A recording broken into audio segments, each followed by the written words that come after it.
So Dustin, how's school going? You know, it's the usual. The usual? Yes. What do you mean?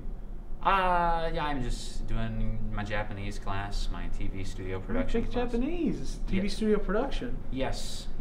We put on a show called MSU Tonight every Tuesday at 5 on MSU TV 11. Where else can you find it? It's also on youtube.com/MSU Tonight. Huh. Japanese? Yeah, Japanese. You want to see what I'm talking about? Sure. Oh, sure. It's right next to my mayo stash. Your mayo stash? Yeah, my mayo stash. Where'd you put my mayo stash? Your what? My mayo stash! My mayo stash! I don't know. It's not in there! Okay. You took it from me! It's not in there! No, I didn't. Ah! Dustin, where are you going? Dustin! Dustin, where are you going? Dustin, where are you going? Oh my gosh, Dustin, are you alright?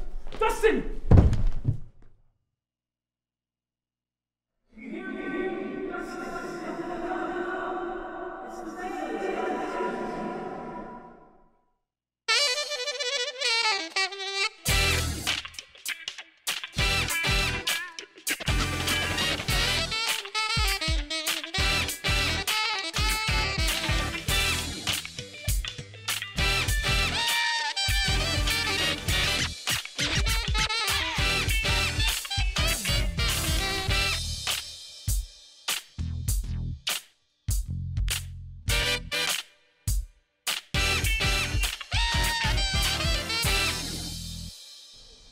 Welcome to the 8th episode of MSU Tonight this season. You'll laugh, you'll cry. This message will self-destruct in 10 seconds. You sure about that? I'm about as sure as French fries dipped in ranch. That's a thing. Oh, you would be surprised. Speaking of food, we got a lot of sweet stuff tonight. Yummy. I gotta ask, what's your favorite food? I'd have to say it's green beans. Ah, interesting. Now, without further ado, here are our spicy hot topics. One thing we as a society take for granted is stereo sound. The idea and execution of having two separate audio channels for each ear has only been around for a little over 60 years. But some of you may not be aware of the effort being made to remaster old recordings that never had the luxury of being recorded in stereo. Cade Utterback has more on his exciting technological breakthrough. They call them oldies, but goldies. Songs that were produced up until the 1960s are often regarded as oldies, and while they can be very catchy and finger-tapping, their biggest limitation had to be the monaural sound that they were recorded in. But thanks to a few dedicated audio engineers using a process called digitally extracted stereo, we can now reimagine these pieces in true stereophonic sound, giving them a more rich atmosphere than they ever had the ability to have. We sat down MSU Tonight's Nick Kendall and Dustin Wilcox to listen to some examples of DES in action. First, the mono recording, and then the DES reimagined stereo recording. After they were done, we decided to ask them their thoughts on DES and what they saw in its future. Yeah, I mean, I guess in terms of like music preservation, I think it's a pretty good tool. It's very novel hearing these mono recordings in stereo. Granted, the older you go back, the less natural it sounds for the song to be rendered in stereo. It kind of brings, old sounds into a newer, like modern format and maybe sound, because they're the same songs obviously, but they sound very different. I'm sure many hours of manual labor went into making these stereo mixes perfect, but as the technology progresses, I'm sure it'll become easier and that much better. When these recordings were originally made, studio musicians would gather, sometimes in separate parts of the studio or together, to create a sense of stereo sound in the studio. Unfortunately, when they would record, due to the monophonic medium they would record onto, the sound that would be produced would be in mono. One channel, or if you're wearing left and right headphones, it would be coming down the middle. The masses didn't really care because music was music, and being able to have it at home was something that people adored. But unfortunately, this meant that nearly every recording for a long amount of time had only center-panned audio, nothing in the left or right channels. Or, in this case, everything in both channels. But with digitally extracted stereo, we can take the original mono recordings and import them into audio software that we have now, a luxury they didn't have back then. And since every instrument in music, including the human voice, has a specific frequency range, we can do our best to isolate these into their proper channels. And by manipulating the pan at which each channel is listed, we can move them anywhere from the left to the right or in the center that we want, creating what is essentially a stereo track. Most high-quality DES recordings are made using thousands of dollars worth in software and hundreds of hours of time. But if you're on a tight budget and don't really have the time to worry about such things, you can use a program such as Splitter to do the job for you. Once you've selected a song and had Splitter use artificial intelligence to split the song into a few different stems, you can import them into any audio software such as Audacity and pan them to your heart's content.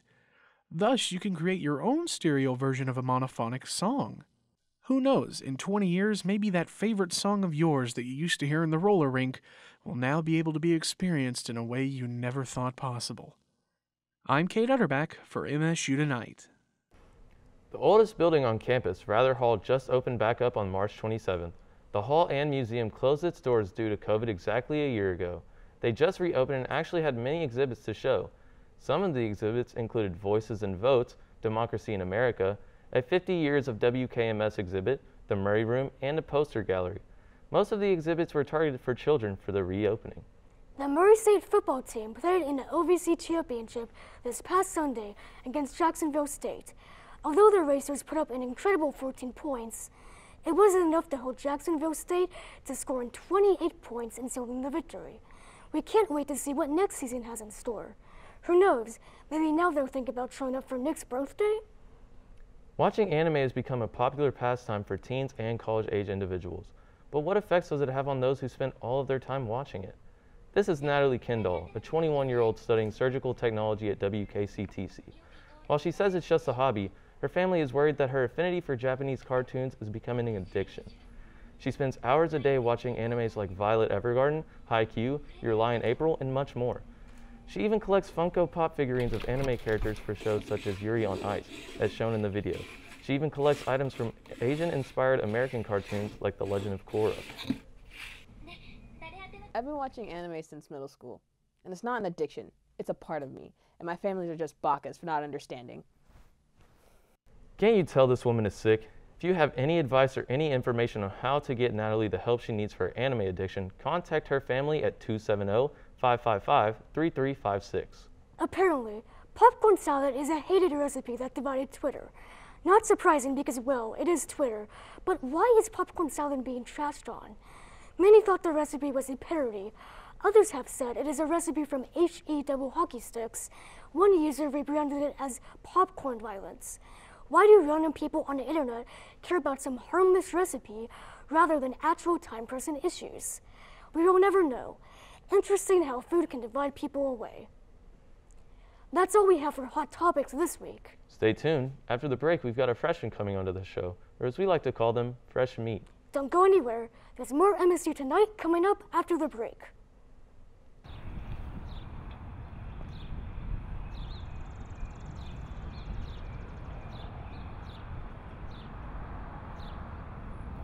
Closed captioning and other consideration for MSU Tonight provided by Wilcox Arcade. This is a shameless plug.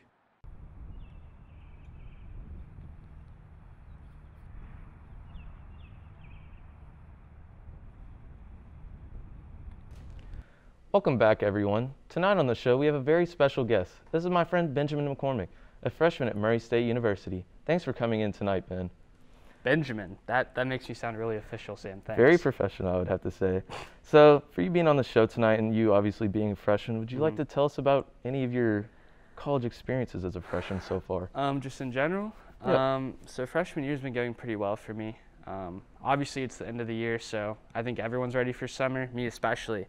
But a lot of my friends, like graduating from high school, their colleges did not meet in person, so I was really thankful that we were able to. Obviously, it's not in the way that we all wanted, but at least we had a year at all, so I'm really thankful for that. So speaking of summer break, are you mad that we didn't have any sorts of like breaks in between, like spring break, of course, got taken out? Last semester, I didn't really feel bad that there was no fall break. College was just really new to me, and so it all just kind of meshed well. And then we obviously got a really long winter break. This semester, though, I felt really tired around the time when we should have had a spring break, and so I'm looking forward to spring break next semester, or next year, sorry. Yeah, aren't we all? So obviously you're almost done with your freshman year. So how would you rate it out of 10? Out of 10, probably an 8. An 8? Solid 8 out of 10. 8 out of 10? Why not a perfect 10 out of 10? Why not a perfect 10 out of 10? I don't know.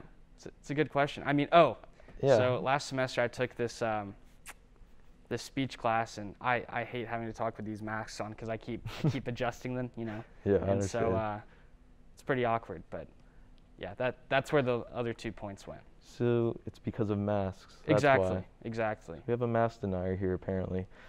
Anyways, so how do you as a freshman like Murray? Because obviously you said your friends went to other places, Right. And you're obviously here in Murray. So how would you compare Murray to other places? So when I was choosing a college, I didn't want to pick a town that was too small, and I didn't want to pick a town or a city that was too big.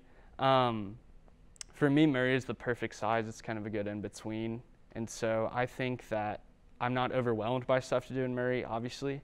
But I also don't really run out of things to do in Murray, at least not yet. It is my first year here, so I'm sure that'll happen eventually. But so far, it's been really good. I think the good thing for that, though, is since we are here during COVID, I mean, you think that there's enough for you to do, and you may think that you'll run out of things, but I think with everything opening back up in a little bit, I think you'll find that there's a lot more to do here than you actually think. Well, I'm glad to hear that. Yeah, so speaking of that, like, being here, what opportunities have you had like on campus as a freshman? Right. So I've been doing some stuff with I joined a fraternity. I joined SIGEP, and really? so with that, I've been doing some stuff inside the fraternity, and I joined like the ISC judicial board. There's been nothing really going on with that lately, but maybe that'll be something that comes up. Honestly, I haven't gotten as involved as I would have liked to this semester. I think a lot of stuff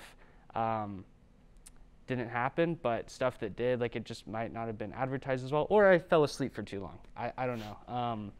Whatever it is, I'm really looking forward to next fall to get more involved in some stuff. Yeah.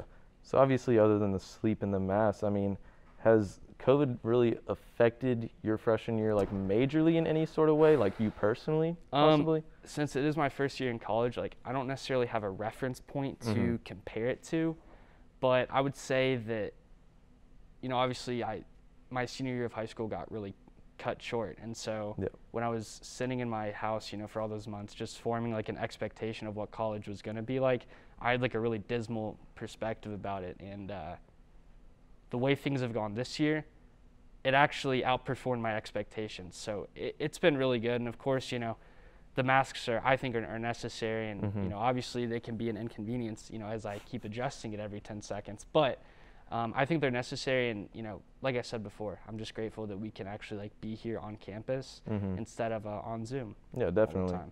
So obviously you've had COVID going around, that's affected everybody, but if you had to kind of look back on your freshman year, other than COVID, of course, would you change anything that you've done? So I really like telling stories, and I would say that I would absolutely not change anything, because this is going to be like a different freshman year than anyone else in the past has had, just because COVID is such a novel thing. And so while it definitely stinks, like I think it'll make for a good story down the road. So you'd like to say that we're better than people because we went through COVID? That's exactly what I would say, Sam. That's exactly what I would say. I'm glad we're on the same page, honestly. And so obviously you wouldn't want to change anything. So out of the things that you wouldn't change, what would you say is your favorite experience that you've had as your freshman year? Now don't get too flattered, but you're actually a part of this memory, so. Please go ahead. It was last semester. I was sitting in my dorm room in Hart, and I was incredibly hungry. But it was a Friday night, so window closes pretty early, and tea room was closed, and I have no car, so there's no way for me to get any food.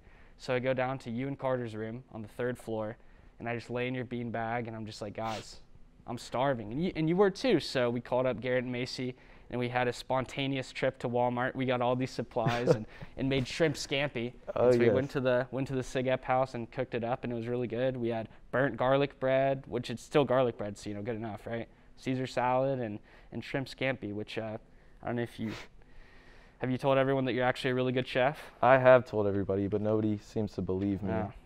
It's very tough. But I mean, other than that experience, what are some things that you're really looking forward to in your sophomore year? So sophomore year, taking the masks off. I'm also looking forward to just like, I know. I'll have a better, okay. I'm really looking forward to just like being in person for classes more, and obviously like having more of like a natural way to connect with people. A lot of my friends are kind of limited to Greek life and just like people I've met at Winslow and just walking around campus. Yeah, definitely. Like spontaneously. I'm really looking forward to like having more like in-person classes to where I can meet some friends with that and do more like interconnectedness stuff. I definitely agree with that. Well, that's all we have for tonight about the college freshman experiment. Thanks for coming in today, Ben. Everyone stay tuned for more MSU Tonight after the break.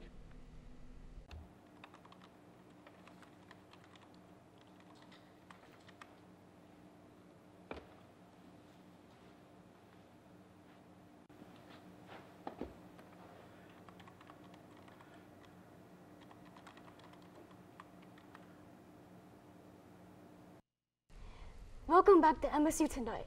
I am here with Joe, and today we will be subjecting him to a blindfold taste test. So, I'm a little nervous, y'all. A little nervous. it's not as bad as it could be. I can't say anything in here, so. Yep. Okay, so we have the first. I guess I'll open the Ziploc.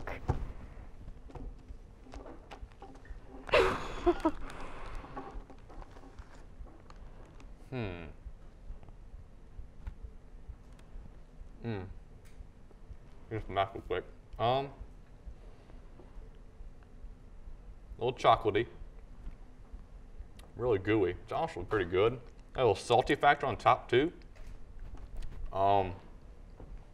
Man, what is this? I don't know what this is. It's a little, I know it's a candy. Isaac, what is it? I can't guess it. It is a chocolate caramel, just a chocolate caramel. It's really good. Oh, nice. Yep. Should got a napkin up here. Where do I set this thing down? Should I set it on the bag? Sure. I mean, I don't know where else you put it. Here, I'll set it down. Where's the? Okay. And now we have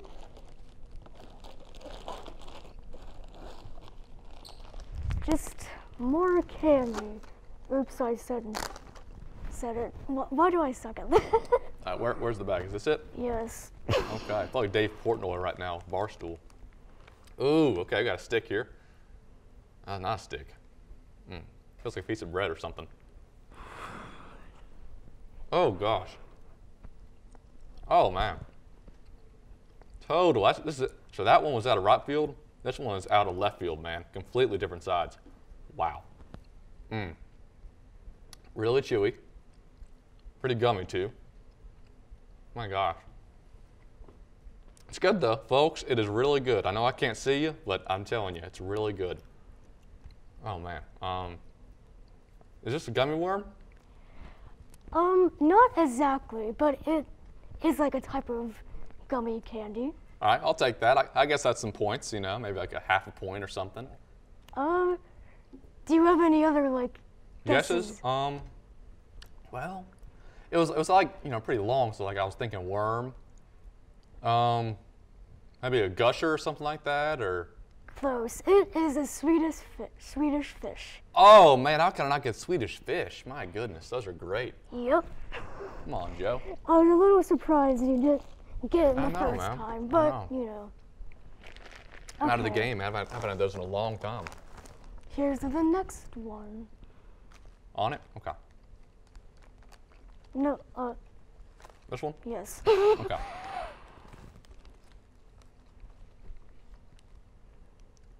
Sour Patch Kid. Actually, that's not exactly what they're called, but Oh, you got the right idea. oh, I swear I had it. It's something sour, the Sour Patch Gummy. Yeah, it's a Jolly Rancher brand. Honestly, when I tried it, I wasn't a big fan, but See, I can see the Jolly Ranchers. Like I had this when I hit my lips, I was like, oh, this is definitely sour, you know. Yeah. Now the taste just kind of changed. But hey, you know, I got something there, so hey, maybe got a whole point now. Feel pretty accomplished, honestly. And here we have the next batch. Right here? This one? Yep. Right here. All right. Ooh, okay. Wow.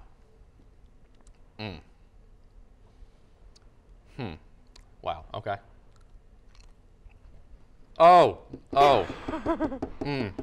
I know these. We always had them like the end of the year, you know, school parties and stuff as a kid. Oh, something red. Oh, come on. Everyone knows these. Nick, you probably know them. Everyone knows these. Gosh. They're not Red Hots, are they? They're not. No. Oh my gosh, Isaac, this is killing me, man. This is killing me. Oh my goodness. Is the color of the candy red though? Yes. Okay, I got red It's down. just a different name than Red Hots, but I guess they're like the same idea. Red Links? What's it called? Is it something red? They're just hot tamales. There's no red. Hot There's no tamales. red in the name. Kind of disappointing. But. I know. I got the color right though. That's all that matters. And for the last one, it's a little bit more interesting. You might have to like. Not cat food, hopefully, right? No. All right. Sadly, I Oh, whoa. I wasn't Whoa. brave enough to. Do I need to open the package here? How do I? Yeah. It might be a struggle, but oh. Oh, did I get it? Or did I not get it? You got it. There's two parts to it. Oh, You're crap. opening the first part. It might be out of order. All right. So is this? This is plastic. Yes. All right. This is real weird. Okay. So do I got to dive deeper? There's another part in. Here, how the about you open the bag. part up so I can get there? You know, because I have two plastic things. I have no idea. I feel like. Okay, well, this isn't exactly the candy part. It's something that comes with the candy. Is it like a prize, like a McDonald's? You know, like another. It's No. a prize, but it's not McDonald's. Okay. Well, I'm So gonna set this down real quick. Where's the actual candy thing? Or is this? I need to put the candy on this. it's like another half here. Just All right. it's another half, but it's All right. This is So I the- need to open the sealer Yes. up. yes. All right. Keep on opening it there, Joe. Oh God. Oh, what the? Oh my God. Oh, what am I feeling right now? Oh, jeez. Oh, Nick, that was horrible, man. Why'd you get this for me, man? Good Lord. Isaac, come on. Oh. Folks, this is just, when I put my fingers in there, it felt horrible. It felt absolutely horrible. I know the mask is probably blocking my speech right now, but.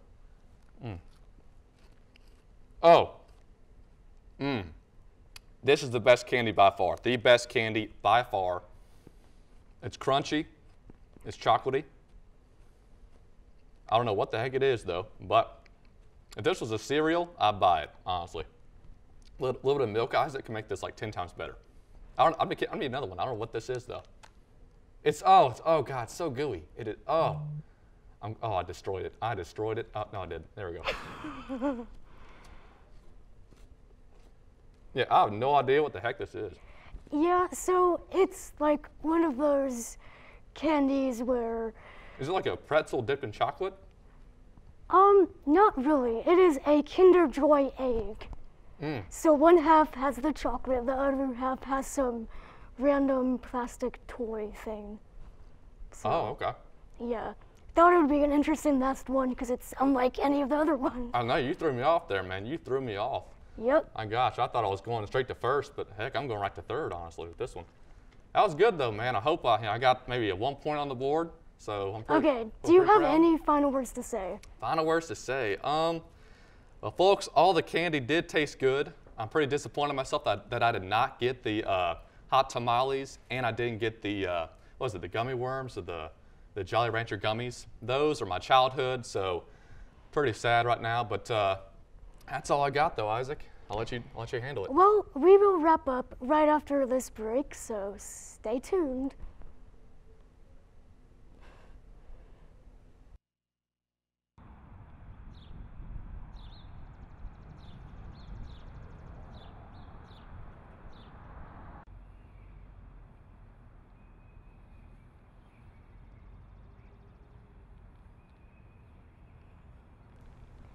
We hope you enjoyed the 8th episode of MSU Tonight. Be sure to tune in next Tuesday at 5 p.m. on MSU TV 11 for more. That's channel 26-3 for those of you watching on campus or on Spectrum.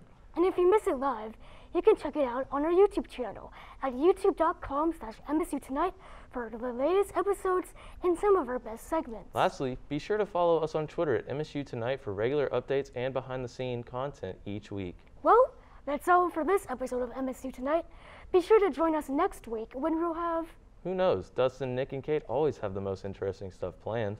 No corny jokes this time? I thought we would cool down considering the gravity of last episode's content. Also, I hate corn. Looks like we'll have to end it here. My stomach is rumbling for some popcorn salad. Good night, everyone.